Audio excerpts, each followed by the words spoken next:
मैं आपके माध्यम से, आप लोगों के माध्यम ही क्या कहूँ, आपके द्वारा जो सवाल कई दफ़े पूछा जाता है, तो आपके माध्यम से हम कुछ सवाल पब्लिक डोमेन में रखना चाहते हैं। वो सवाल भी है, वो शिकायत भी है, और अगर आप पड़ताल करें तो आपको लगेगा कि जो बात लगातार पटना में भी पीसी करके मैंने कहा था कि 22 जनवरी से पूर्व ये तीनों एजेंसीज का इस्तेमाल करेंगे विपक्ष के लोगों को घेरने के लिए।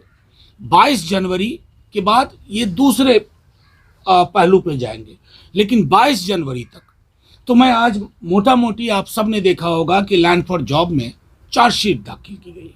आइए इस चार्जशीट के बरक्स हम लोग कुछ बातें समझ लें। 2008 यानी आज से तकरीबन 16 साल पूर्व ये केस दर्ज किया गया था। ये महत्वपूर्ण सवाल आपके माध्यम से पूछा जाए कि क्या रेलवे के किसी अधिकारी ने इसे घोटाला माना था? नहीं। 2008 में एक फिक्टिशियस आरोप लगा और कई जगह एफआईआर हुई रेलवे की असहमति से। उन एफआईआर में बाद में क्लोजर भी डाला गया, क्योंकि पाया गया कि कहीं कोई संलिप्तता किसी की नहीं मिली। लैंड फॉर जॉब में कोई कोरिलेशन इस्टेब्लिश नहीं हो पाया। ये मैं नहीं कह रहा हूं, खुद सीबीआई कह चुकी है अलग अलग एफआईआर को बंद करने के दौरान।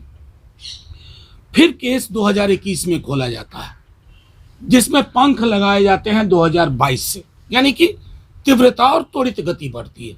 2022 आप सबको याद है कि अगस्त के महीने में रिवर्स ऑपरेशन लोटस हो गया बिहार में।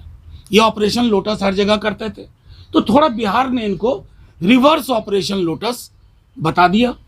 जैसे ही हुआ, त्वरित गति से इन एजेंसीज को, मैं समझता हूं कि चिप सत्ता शीर्ष के जो दो टॉप लोग हैं, उन्होंने पकड़ा दिया कि किसी भी तरह इन्हें परेशान करो, इन्हें उलझा के रखो। और ये किनके इशारे और इरादे से हुआ, मैं साफ तौर पे कहता हूं कि सत्ता शीर्ष पर बैठे हुए दो लोगों का।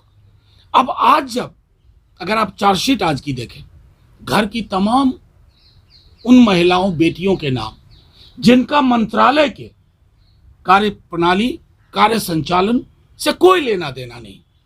अगर इतने बड़े स्केल पर, जैसा आप सोचते हैं, कल्पना में एक षड्यंत्र सोचते हैं, कोई रेलवे का अधिकारी नहीं, मंत्रालय का अधिकारी नामित नहीं, तो घर की महिलाओं को सिर्फ प्रताड़ना के लिए आपने नाम डाल दिया और खेल खुला रखा आपने।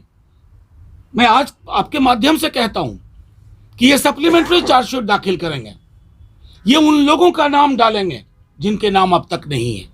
तो वेंडेटा पॉलिटिक्स का इससे बड़ा उदाहरण आपको नहीं मिलेगा। अब ये वेंडेटा पॉलिटिक्स हो क्यों रही है, ये मैंने पटना के प्रेस कॉन्फ्रेंस में भी कहा था और आज भी दोहरा रहा हूं। अलग अलग राज्यों में जो मुखर चेहरे हैं भाजपा विरोध के, भाजपा की जमीन पांव के नीचे की जमीन नहीं है, वो पॉलिटिकली लड़ने में अक्षम है, नाकाबिल है, परेशान है। तो अब उस वजह से वो क्या कर रहे हैं कि आज भी कहा गया, तो हमने पूछा कि फिर प्रोसिक्यूशन की ओर से ये इतनी जल्दबाजी फाइल करने की क्यों थी? जाहिर तौर पर जल्दबाजी की वजह है, और खेल खुला रखा जाएगा।